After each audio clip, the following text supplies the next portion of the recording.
Hello, কেমন আছো তোমরা সবাই? এই যে দেখো, আজ যেটা বানাবো সেটা দেখতেই পাচ্ছ, আলু পটলের সবজি। যেটা বানাবো আমি আজকে পোস্ত দিয়ে। এর জন্যে কড়াইয়ে নিয়েছি এই যে তেল। এখানে 2 চামচের মতন আমি তেল দিয়েছি। তার মধ্যে দিয়েছি হাফ চামচেরও কম কালো জিরে আর তেজপাতা।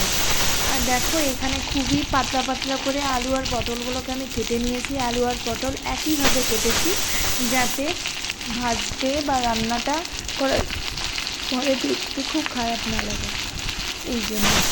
এই যে দেখো, তোমরা নিজেদের যেমন ইচ্ছে তেমনভাবেই পটলগুলো ভেজে নিতে পারো।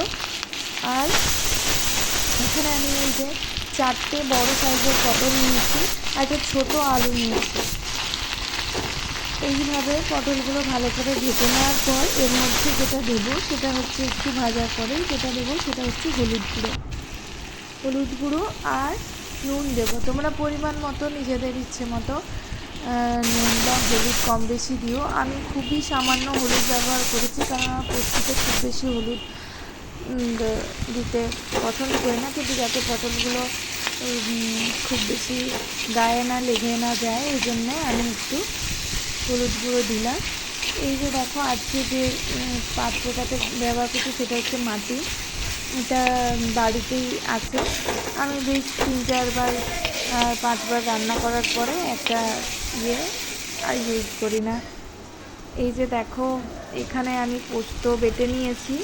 এর জন্যে পোস্ত আর লঙ্কা আমি একসাথে বেটে নিয়েছি। একটু জিরের গুঁড়ো দিয়েছি আর একটু লঙ্কা গুঁড়ো।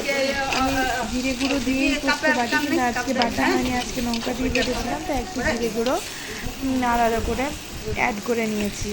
তোমরাও এইভাবে তোমরা বানিয়ে দেখো। এদের মধ্যে আমি কোনো এক্সট্রা জল ইউজ করিনি, পোস্ত বাটাটা ধুয়ে তার গা দিয়ে যতটুকু জল বেরিয়েছে সেইটাই। তাহলে এই দেখো, আমার রান্না ফিনিশ।